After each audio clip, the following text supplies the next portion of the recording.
ओम ओम ओम ओम भूर्भुवस्वः तत्सवितुर्वरेण्यं भर्गो देवस्य धीमहि धियो यो नः प्रचोदयात्। ओम शन्नो देवीरभीष्टय आपो भवन्तु पीतये शं योरभिस्रवन्तु नः। परमात्मा को और ऋषि महर्षियों को प्रणाम करके आप सबका मैं स्वागत करता हूँ। हमारा धर्म जो है वो सनातन धर्म है, उसको वैदिक धर्म भी कहते हैं। उसके 3 अंग हैं। एक है कर्मकांड या संस्कार विधि विधान, दूसरा है दर्शन और तीसरा है अनुभव साक्षात्कार आत्मा और परमात्मा का दर्शन। ये तीनों मिलकर के हमारा सनातन धर्म या वैदिक धर्म बनाते हैं। तो महर्षियों ने समाधि में जाकर के सत्य का दर्शन किया और उसको फिर वापस आकर के शास्त्रों की रचना की और गुरु शिष्य परंपरा से वो ज्ञान हमको मिलता रहा। तो उनके गूढ़ रहस्यों को समझने के लिए जिस विधि की आवश्यकता है उसी विधि से शास्त्रों को जानना चाहिए। भगवद गीता में श्री कृष्ण कहते हैं, तद्विद्धि प्रणिपातेन परिप्रश्नेन सेवया उपदेक्षन्ति ते ज्ञानम ज्ञानिनः तत्वदर्शिनः। तत्वदर्शी जो हैं वो जिन्होंने अपना अनुभव किया है आत्मा और परमात्मा का सत्य का, वो समझाते हैं। उनके पास जा कर के उनकी सेवा करके तपस्या करते हुए जो है उनसे शास्त्र सीखना चाहिए, तब शास्त्र समझ में आते हैं। उपनिषद का ऋषि भी वही कहता है, तद विज्ञानार्थम गुरुमेवा विगच्छेत समित पाणि श्रोत्रियम ब्रह्मनिष्ठम। वो गुरु कैसा हो? तत्वदर्शी हो, ब्रह्मज्ञानी हो, जिन्होंने सत्य का दर्शन किया है। ऐसे गुरु के समीप जा कर के उनकी भक्ति के साथ सेवा करते हुए, उनके पास बैठ कर के साधना खुद करते हुए, तपस्या भी करते हुए, सात्विक जीवन जीते हुए हम जो है उस सत्य को जान सकते हैं। वैसे ये जो हमारे शास्त्र हैं उनके 4 किस्म के अर्थ होते हैं। वैसे मुख्य तौर से 3 हैं, आदि भौतिक, आदि दैविक और आध्यात्मिक। सबसे पहला स्थूल है, शाब्दिक अर्थ है, फिर उसके बाद सूक्ष्म अर्थ है, उसके बाद फिर कारण अर्थ है, और चौथा अर्थ जो होता है वो अनुभवार्थ है, जो अनुभव से जो प्राप्त होता है।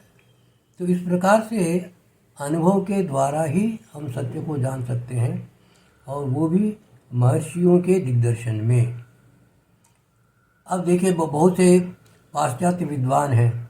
संस्कृत की पढ़ाई पाश्चात्य विश्वविद्यालयों में होती है, जैसे कैम्ब्रिज है, ऑक्सफोर्ड है, हार्वर्ड है, स्टैनफोर्ड है, प्रिंसटन है।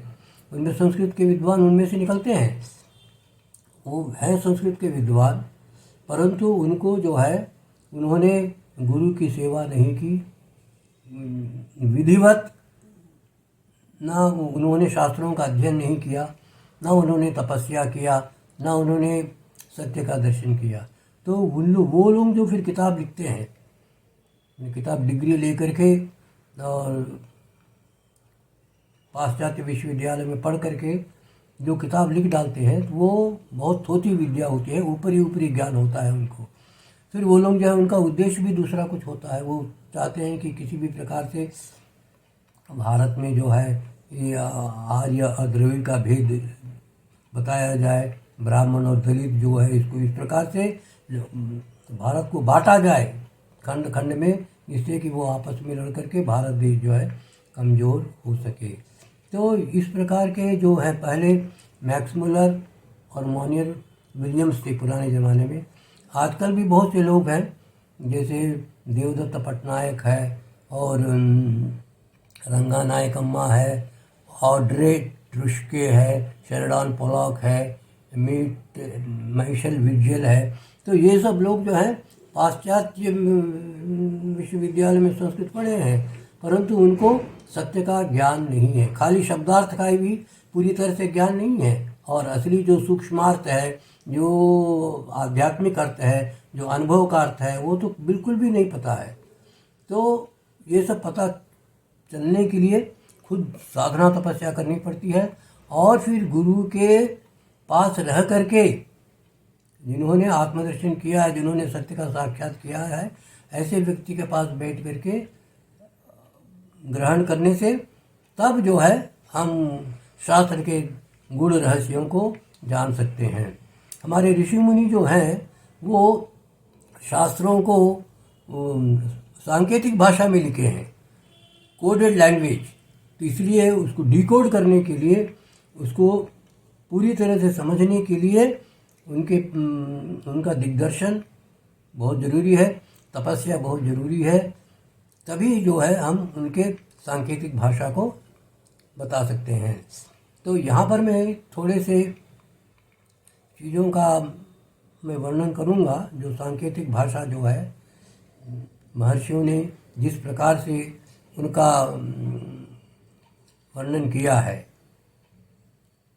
सबसे पहले ऐसा है कि कोई भी साधना हो तो हम आसन में बैठते हैं, आध्यात्मिक उद्देश्य के लिए हो या और किसी भी पूजा हो, संस्कार कराना हो, तो आसन बहुत जरूरी होता है। तो आसन क्या है? पतंजलि योग ऋषि कहते हैं स्थिर सुखम आसनम, स्थिर होकर के सुखपूर्वक जिसमें हम देर तक बैठ सकें, कम से कम आधा घंटा, 1 घंटा बैठे तो ठीक रहेगा, उसको आसन कहते हैं।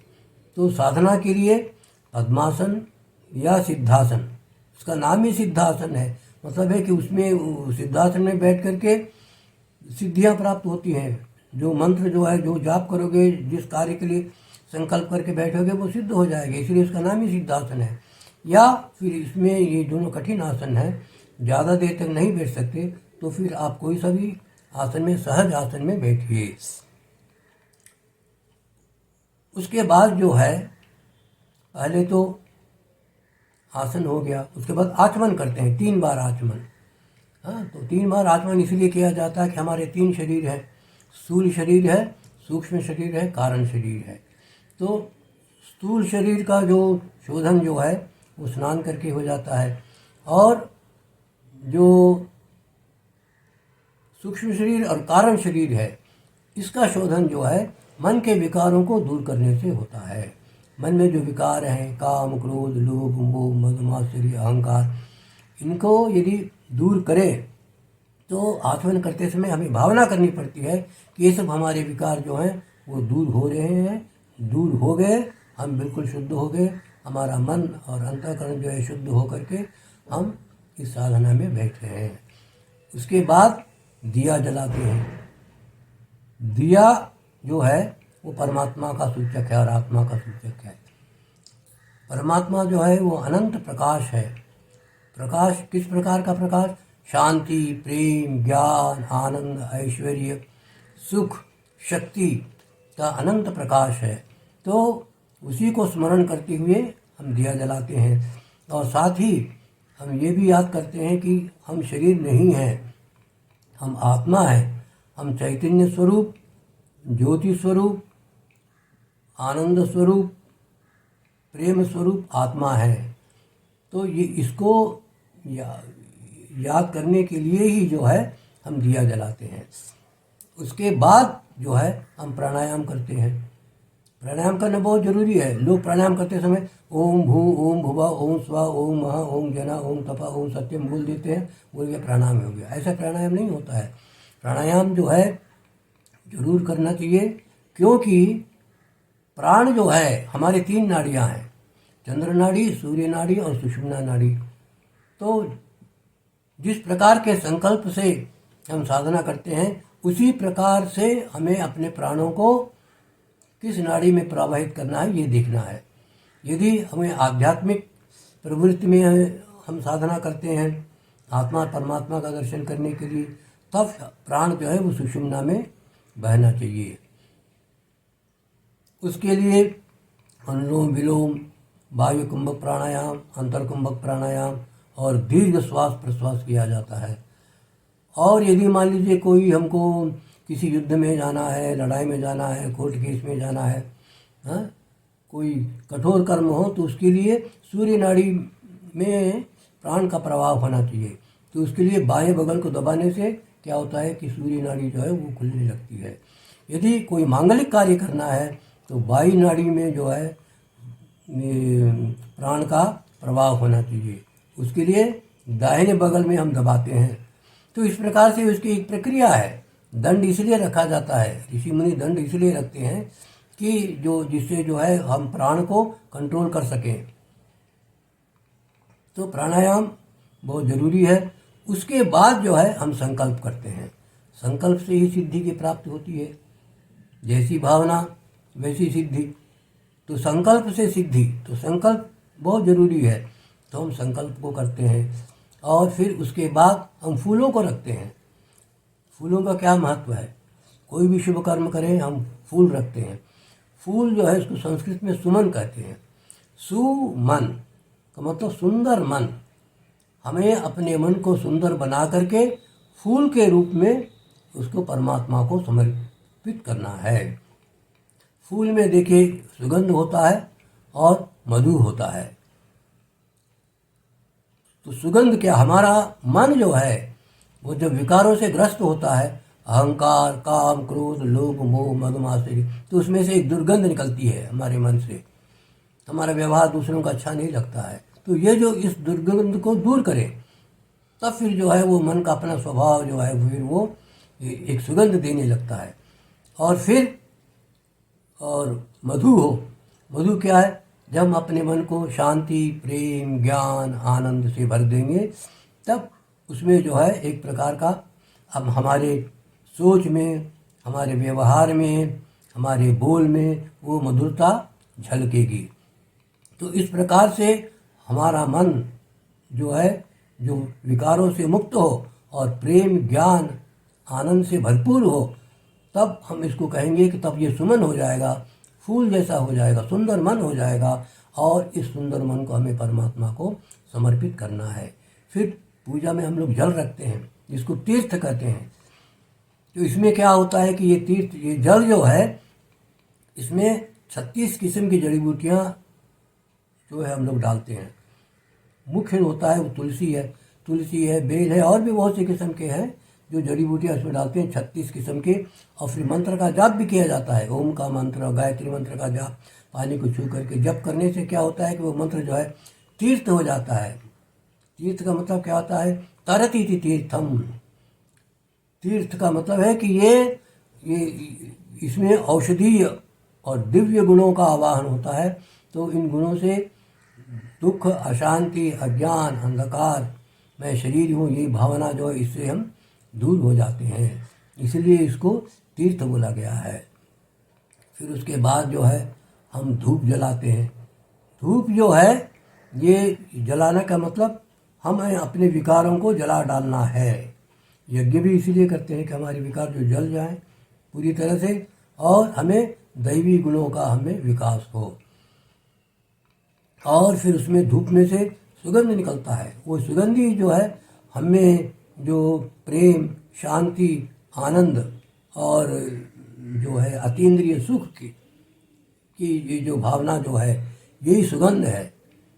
तो इस प्रकार से ये धूप जलाने का मतलब हुआ है कि जो है हम अपने व्यक्तित्व में माधुर्य लाएंगे, एक सुगंध लाएंगे, और ये सुगंध जो है अपने बोल में और अपने व्यवहार में प्रकट करेंगे। तो ये फ्रेग्रेंस जो धूप का जो होता है, सुगंध जो है, वो सेवा, दूसरों की सेवा करें। खाली शांति, प्रेम, ज्ञान, आनंद रटते रहने से कुछ नहीं होगा। इसको अपने भीतर अनुभव करें और इसको अपने व्यवहार के द्वारा प्रकट करें लोगों की सेवा की। में इसको हम प्रकट करें। गुरु की सेवा करें, सज्जनों की सेवा करें, दिव्य पुरुषों की सेवा करें। और फिर उसके बाद जो है हम नारियल चढ़ाते हैं। नारियल जो है ये अहंकार का प्रतीक होता है। अहंकार, नारियल को फोड़ो तो मतलब अपने अहंकार को काटो। अहंकार को काटने से क्या होता है? देखिए ये कोकोनट जो है, ये नारियल जो है, इसके 5 आवरण होते हैं। उन 5 आवरण को, नारियल को तोड़ने से उनके भीतर जो है वो अमृत जैसा मीठा जल निकलता है। ठीक उसी प्रकार से हमारी आत्मा जो है वो 5 प्रकार के आवरणों में के भीतर है। अन्नमय कोश, प्राणमय कोश, मनोमय कोश, विज्ञानमय कोश और आनंदमय कोश। इन कोशों के पार जाने से तब फिर जो है आत्मा का दर्शन होता है। तो इस प्रकार से नारियल का ये हो गया। फिर नैवेद्य चढ़ाते हैं। नैवेद्य का मतलब जो कुछ भी पदार्थ हम ग्रहण करते हैं उसको पहले पानी हो, जल हो, भोजन हो, कुछ भी हो, उसको पहले परमात्मा को निवेदन करो। निवेदन करने का मतलब प्रार्थना करते हैं और परमात्मा के दिव्य गुणों का आवाहन करते हैं। तो परमात्मा जो अनंत शांति, प्रेम, ज्ञान, आनंद, ऐश्वर्य, पवित्रता का प्रतीक है, तो वो सब गुण जो हैं हमारे भोजन में आ जाते हैं। वैसे नॉर्मल भोजन हम करने से हमको प्रोटीन मिलेगा, हमको जो है फिर कार्बोहाइड्रेट्स, फैट्स, मिनरल्स, विटामिन्स मिलते हैं। परंतु जो भगवान को का प्रसाद हम ग्रहण करते हैं तो फिर उसमें एक दिव्य शक्ति भी होती है, डिवाइन एनर्जी। ये दिव्य शक्ति जो है ये हमको फिर उसमें से प्राप्त होता है। तो इस प्रकार से ये हमने थोड़े से जो ये सूत्र हैं पूजा के, उनके महत्व को हमने समझा। उसके बाद क्या है? उसके बाद जो है, जो सबसे पहले हम दिया जलाते हैं गाय का घी का, तो उसके ऊपर त्राटक किया जाता है। आसन में बैठो और शांभवी मुद्रा में बैठो स्थिर होकर के, और फिर जो है घी के दिए के ऊपर जो है त्राटक करो। 20 मिनट, 25 मिनट, आधा घंटा कम से कम करना चाहिए। उसके बाद फिर ध्यान करें, ओम का उच्चारण करें, गायत्री मंत्र और मृत्युंजय मंत्र का जप करते हुए आत्मा और परमात्मा का ध्यान करें। मैं शांति स्वरूप, प्रेम स्वरूप, ज्ञान स्वरूप, आनंद स्वरूप आत्मा हूँ, और परमात्मा जो है अनंत शांति, अनंत प्रेम, अनंत ज्ञान, अनंत ऐश्वर्य, अनंत शक्ति, अनंत प्रकाश है, मेरे चारों ओर विद्यमान है। इस प्रकार की भावना करते हुए मन को हम गहराई में ले जाते हैं, जिसमें क्या होता है कि हमको फिर अनाहत ध्वनि, जिसको बोलते हैं कि एक हाथ की ताली, वन हैंड क्लैपिंग, वो हमको सुनाई देता है। ये क्या है वन हैंड क्लैपिंग? ये ओम का गुंजार है। ये अस्तित्व जो है उसकी एक ध्वनि, उसका एक गुंजन होता है। जो मन यदि समाधि में चला जाए तो वो गुंजन जो है हमको सुनाई देता है। बहुत बारीक होता है वो अस्तित्व का गुंजन, अनाहत ध्वनि इसको बोलते हैं। तो वो हमको सुनाई देता है, और उसको भी जब पार करेंगे गहराई में, तब फिर हमको आत्मा और परमात्मा का दर्शन होगा। दर्शन होगा मतलब हमको अतीन्द्रिय सुख का अनुभव होगा। शांति, प्रेम, ज्ञान, आनंद, सुख, ये सब जो है ये अतीन्द्रिय सुख का अनुभव होगा, और हमारा जीवन जो है धन्य हो जाएगा। तो इस प्रकार से महर्षियों के जो गूढ़ अर्थ हैं, सांकेतिक भाषा में लिखे गए हैं, हमारी जो संस्कार जो हैं, विधि विधान जो है, तो उनको समझना बहुत ज़रूरी है। मंदिर में जो मूर्तियां हैं वो संगमरमर में लिखी हुई ये गीत है। The statues in our temples और music in marbles and sermons in stones. ये जो मंदिर के विग्रह जो हैं, जो मूर्तियाँ जो हैं, इनमें संगीत भरा हुआ है। संगमरमर में संगीत भरा हुआ है, पत्थरों में उपदेश भरा हुआ है। यदि आप उस सांकेतिक भाषा को समझ सकें तो आप इतने ध्यान से आपने सुना, तो आप सबको धन्यवाद। ओम शांति, ओम शांति, ओम शांति। सर्वे जना सुखिनो भवन्तु। लोका समस्ता सुखिनो भवन्तु। ओम शांति ओम।